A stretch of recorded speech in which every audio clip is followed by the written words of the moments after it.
My husband is not dying. Over the course of the last month, I have picked up 2 different novels to read. Got more than halfway through the books, and then find out that characters in the novels have brain cancer, and they inevitably die.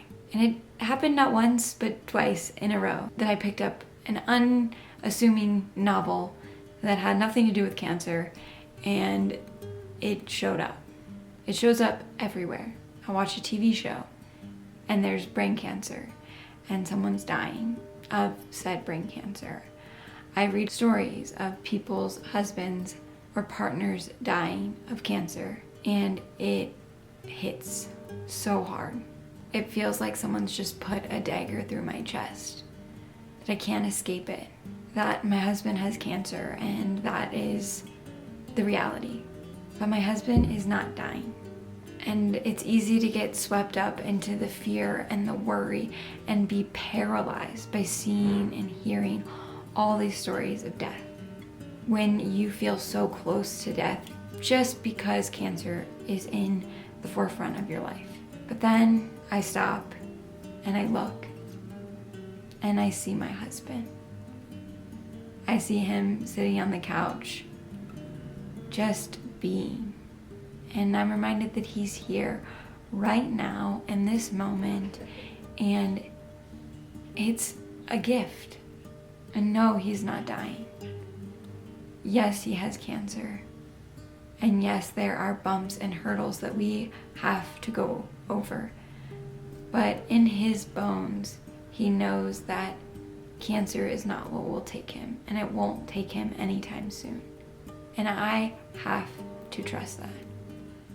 Because that knowing and that belief has kept him alive for 20 years longer than the prognosis he was given of 3 to 6 months. And so I look at my husband and I'm just grateful that I have him,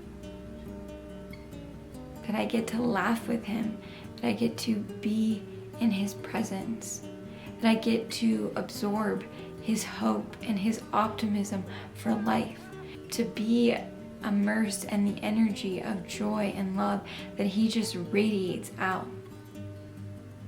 And hearing stories and reading of stories, they hurt. And they perk up that voice of fear that has been with me since the moment his cancer returned in 2021, just a year into our relationship. But I can't let that voice be the only voice that I hear. I can't let that fear take me out of being here and not hold that hope with him. There are going to be many bumps.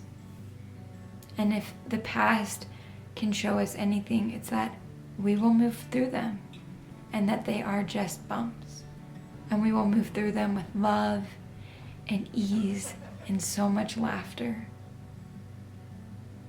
Someone said to me that laughter is so good because it helps bring oxygen into the body and oxygenate the blood. And I just really love that visual. And it just really solidifies that knowing that like laughter is so good for you. Joy is so good for you.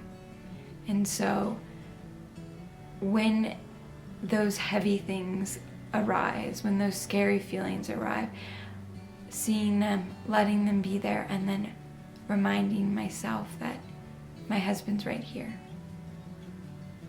And I could either be in the fear and the worry and be taken, or I could be right here in this moment with him, loving him. And I want to choose that love and presence and laughter as many times over as I possibly can, because there is nothing like hearing my husband's laugh. There is nothing like how he makes me laugh, the way that he makes my heart just fill with joy. That is a gift and a blessing that I am endlessly grateful for.